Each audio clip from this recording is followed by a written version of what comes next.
Thank you very much.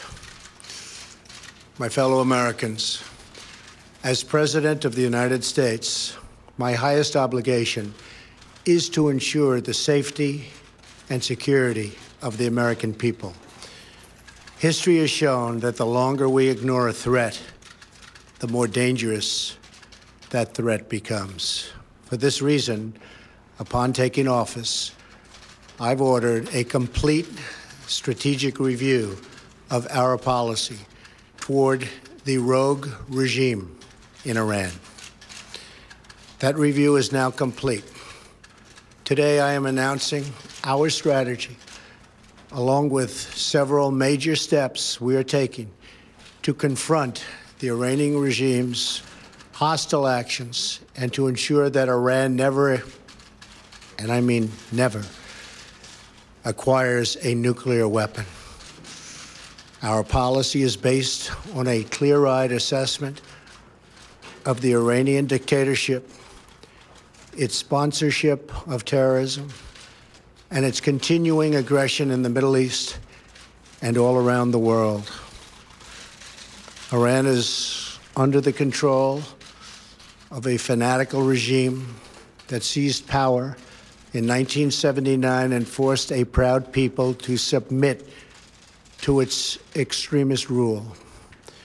This radical regime has raided the wealth of one of the world's oldest and most vibrant nations and spread death, destruction, and chaos all around the globe.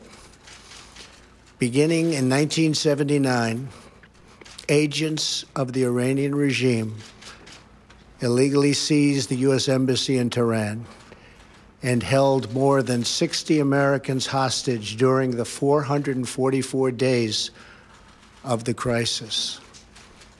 The Iranian-backed terrorist group Hezbollah twice bombed our embassy in Lebanon, once in 1983 and again in 1984. Another Iranian-supported bombing killed 241 Americans, service members they were, in their barracks in Beirut in 1983. In 1996, the regime directed another bombing of American military housing in Saudi Arabia, murdering 19 Americans in cold blood. Iranian proxies provided training to operatives who were later involved in al-Qaeda's bombing of the American embassies in Kenya, Tanzania, and 2 years later killing 224 people and wounding more than 4,000 others. The regime harbored high-level terrorists in the wake of the 9/11 attacks, including Osama bin Laden's son. In Iraq and Afghanistan, groups supported by Iran have killed hundreds of American military personnel. The Iranian dictatorship's aggression continues to this day. The regime remains the world's leading state sponsor of terrorism and provides assistance to al-Qaeda, the Taliban, Hezbollah, Hamas, and other terrorist networks. It develops, deploys, and proliferates missiles that threaten American troops and our allies. It harasses American ships and threatens freedom of navigation in the Arabian Gulf and in the Red Sea. It imprisons Americans on false charges, and it launches cyber attacks against our critical infrastructure, financial system, and military. The United States is far from the only target of the Iranian dictatorship's long campaign of bloodshed. The regime violently suppresses its own citizens. It shot unarmed student protesters in the street during the Green Revolution. This regime has fueled sectarian violence in Iraq and vicious civil wars in Yemen and Syria. In Syria, the Iranian regime has supported the atrocities of Bashar al-Assad's regime and condoned Assad's use of chemical weapons against helpless civilians, including many, many children. Given the regime's murderous past and present, we should not take lightly its sinister vision for the future. The regime's two favorite chants are death to America and death to Israel. Realizing the gravity of the situation, the United States and the United Nations Security Council sought over many years to stop Iran's pursuit of nuclear weapons with a wide array of strong economic sanctions. But the previous administration lifted these sanctions just before what would have been the total collapse of the Iranian regime through the deeply controversial 2015 nuclear deal with Iran. This deal is known as the Joint Comprehensive Plan of Action, or JCPOA. As I have said many times, the Iran deal was one of the worst and most one-sided transactions the United States has ever entered into. The same mindset that produced this deal is responsible for years of terrible trade deals that have sacrificed so many millions of jobs in our country to the benefit of other countries. We need negotiators who will much more strongly represent America's interests. The nuclear deal threw Iran's dictatorship a political and economic lifeline, providing urgently needed relief from the intense domestic pressure the sanctions had created. It also gave the regime an immediate financial boost, and over $100 billion its government could use to fund terrorism. The regime also received a massive cash settlement of $1.7 billion from the United States, a large portion of which was physically loaded onto an airplane and flown into Iran. Just imagine the sight of those huge piles of money being hauled off by the Iranians waiting at the airport for the cash. I wonder where all that money went. Worst of all, the deal allows Iran to continue developing certain elements of its nuclear program, and importantly, in just a few years, as key restrictions disappear, Iran can sprint towards a rapid nuclear weapons breakout. In other words, we got weak inspections in exchange for no more than a purely short-term and temporary delay in Iran's path to nuclear weapons. What is the purpose of a deal that, at best, only delays Iran's nuclear capability for a short period of time? This, as President of the United States, is unacceptable. In other countries, they think in terms of 100-year intervals, not just a few years at a time. The saddest part of the deal for the United States is that all of the money was paid up front, which is unheard of, rather than at the end of the deal, when they have shown they've played by the rules. But what's done is done, and that's why we are where we are.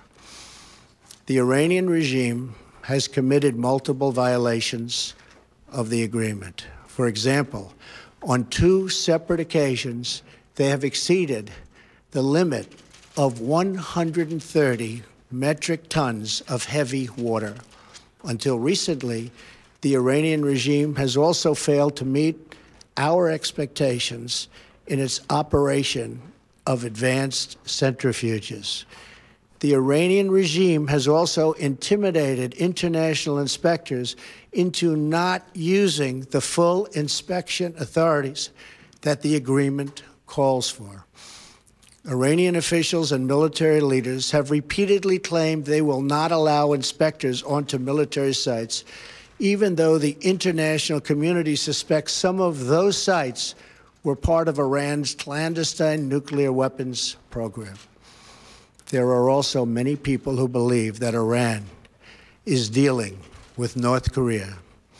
I am going to instruct our intelligence agencies to do a thorough analysis and report back their findings beyond what they have already reviewed.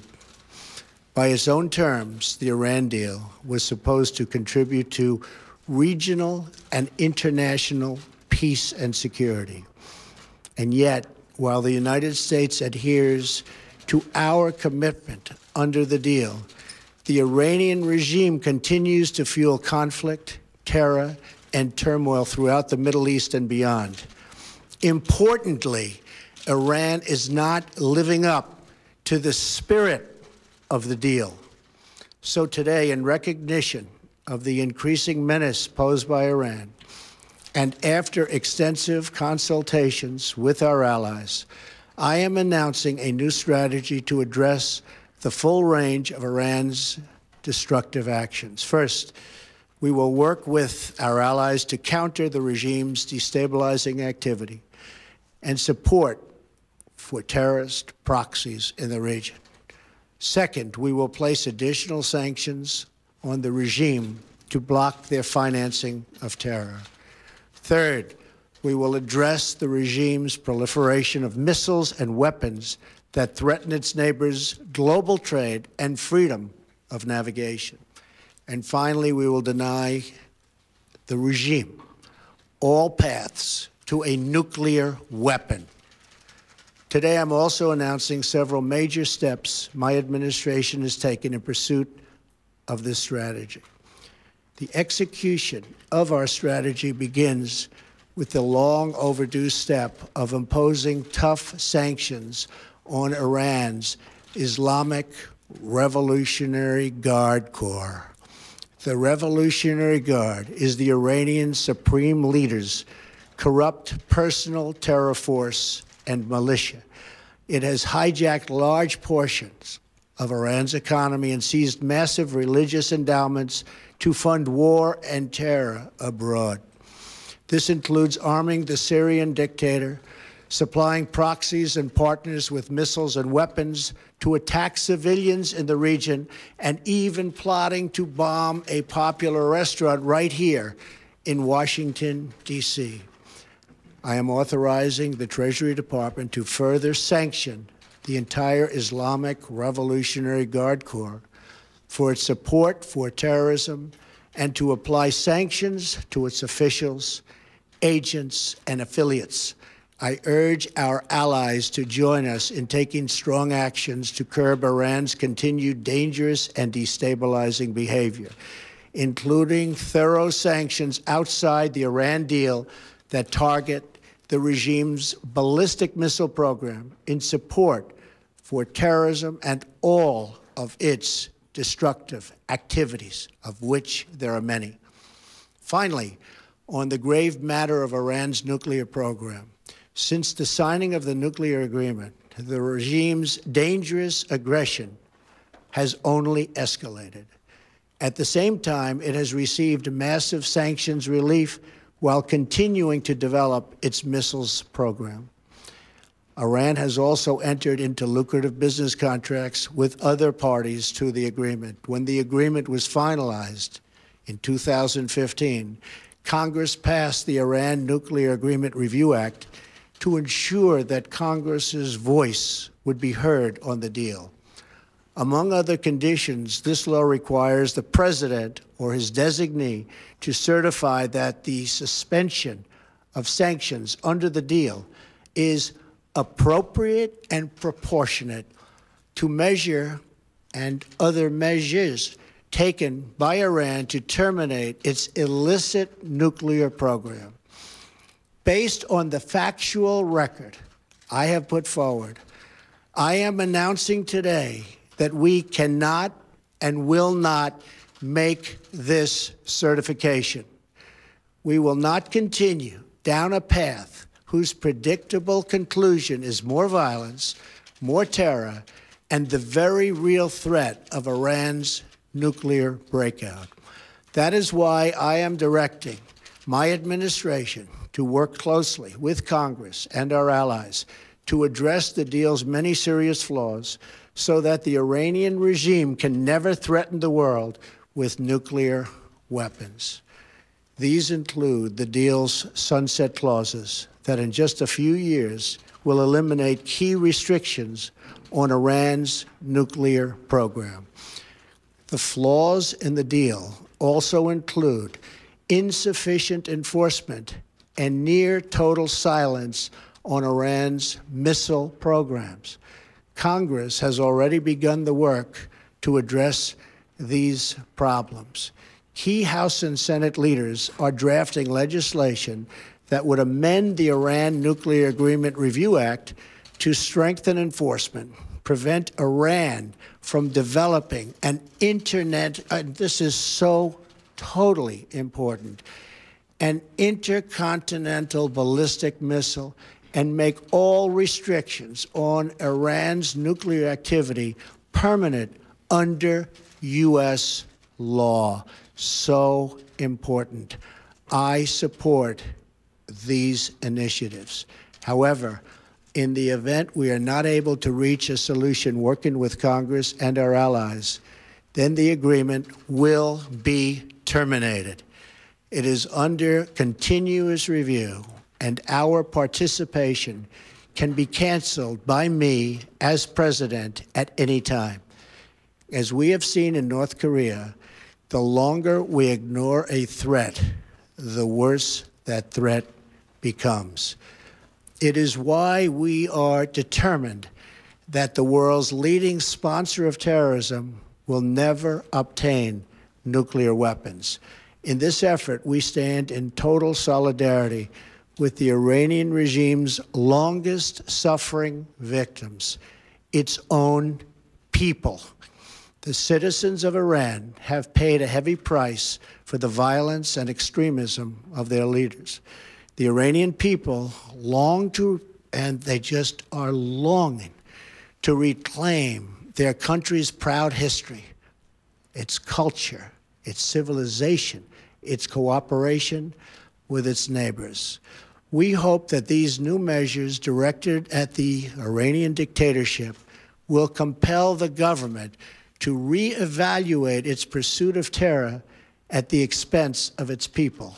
We hope that our actions today will help bring about a future of peace, stability, and prosperity in the Middle East, a future where sovereign nations respect each other and their own citizens.